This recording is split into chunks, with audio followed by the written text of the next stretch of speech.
अब समझो,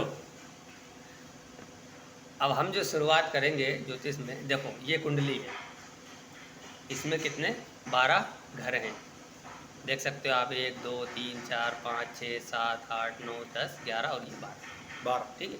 ये 12 हाउस है ना जी। अब ये 12 जो घर हैं, ये 12 घर ही आपको आपके पूरे जीवन का हाल ये बताएं। जैसे कि ये प्रथम भाव, यानी कि पहला घर, 1 नंबर लिख दिया, पहला घर है।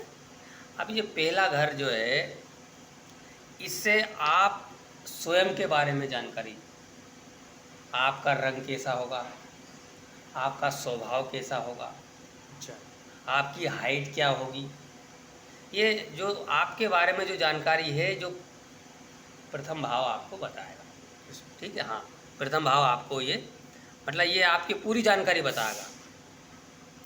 अब सेकंड भाव, अब अपने जो मतलब आपका जो वीडियो है, इसमें भी हम दिखा देते हैं, वो ताकि देख सके।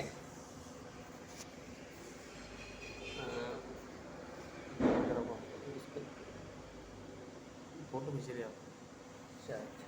चलो ठीक है, उसको रोक सकते हैं अपन, कोई दिक्कत। सुनो, ये हो गया अपना प्रथम भाव, प्रथम है ना। भाव, प्रथम भाव से यानी अपने आप को देखना है, अपना स्वभाव देखना है, जातक का रंग रूप देखना है, हेल्थ हाइट देखना है, व्यक्ति दुबला होगा पतला होगा, हेल्थी रहेगा, जो भी है ना। अब ये अपना दूसरा भाव, दूसरा भाव है ये आपका कुटुंब का भाव है। कुटुंब आपका कैसा है ना। धन का भाव भी है, तो इससे आपकी धन की स्थिति कैसी रहेगी, आपके पास धन कितना रहेगा, धन कहाँ से आएगा।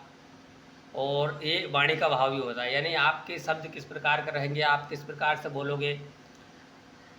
तो ये सेकंड भाव जो है आपका धन का, कुटुंब का, परिवार का और वाणी का हो गया, ठीक है। और इससे अपना नेत्र जो है, यानी आंखें जो है, आंखें के बारे में भी सेकंड हाउस से आप विचार कर सकते हैं। अब बात आती है तीसरे हाउस की। तो तीसरा भाव जो है आपके सेल्फ एफर्ट का है, यानी आपके अंदर संघर्ष करने की क्षमता कितनी है, कोई भी काम को किस प्रकार से आप कर सकते हैं, संघर्ष करने की क्षमता। तीसरा भाव सेल्फ एफर्ट का कहलाता है। और तीसरा भाव आपका हाथ भी है। तीसरे भाव से आपके छोटे भाई बहनों के बारे में भी जानकारी मिलती है कि आपके कितने भाई बहन हैं, आपके भाइयों की संख्या क्या है, आपके भाई बहनों का स्वभाव नेचर कैसा है, ये सब तीसरे भाव से। बात आती है चौथा भाव। तो चौथा भाव जो है ना, मन की शांति का है, आपको मन के अंदर कितनी शांति है। सुख का भाव है, और वाहन का भाव है, आपके प्रॉपर्टी का भाव है, आपके मकान का भाव है, यानी इन चीज़ों का विचार हम चौथे भाव से करते हैं कि आपके कितने मकान रहेंगे। हाँ, विचार आपके मतलब कितने मकान होंगे, कितने वाहन आप ले सकते हैं, कब ले सकते हैं, आपके नसीब में वाहन का सुख है भी कि या नहीं है ना। मन के अंदर शांति है। और माता का जो विचार है, माँ का स्वभाव, माँ का नेचर, माँ को ऊपर आने वाले कष्टों को हम चौथे भाव से देखते हैं।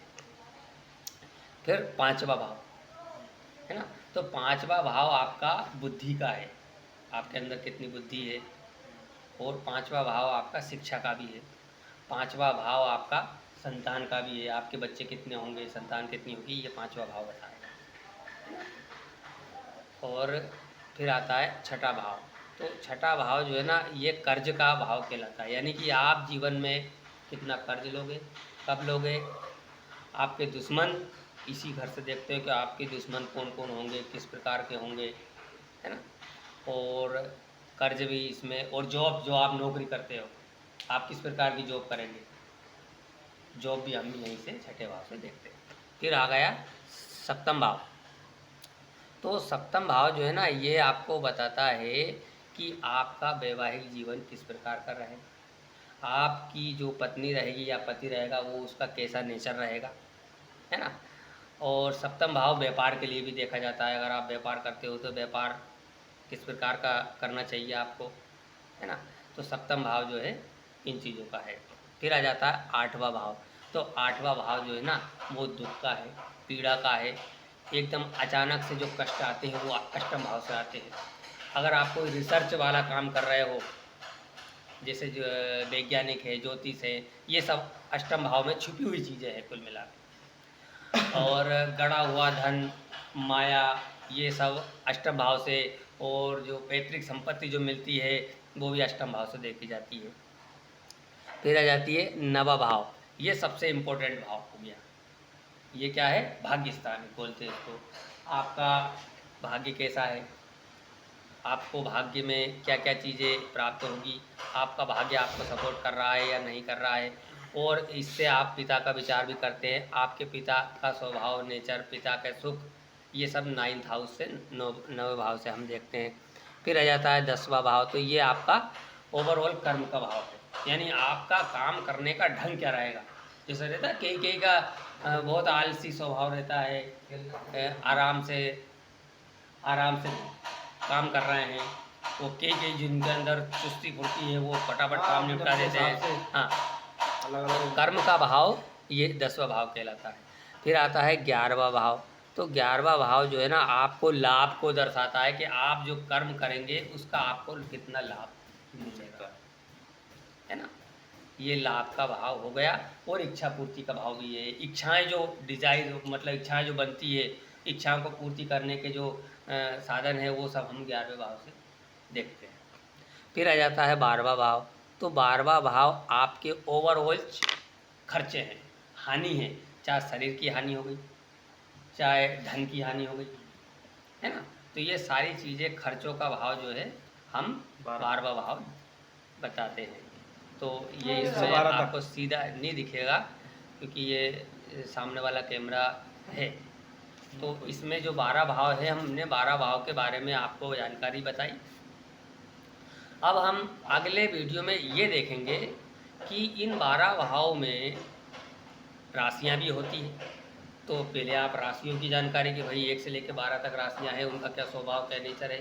फिर 9 ग्रह है, 9 ग्रहों का स्वभाव और नेचर। इन राशि और ग्रहों को जब हम कुंडली के ऊपर अप्लाई करेंगे तो हमें ये मालूम पड़ेगा कि इस व्यक्ति का स्वभाव क्या है, ये व्यक्ति काम क्या करेगा, जॉब करेगा कि व्यापार करेगा, इसकी शादी होगी कि नहीं होगी, होगी तो कब होगी।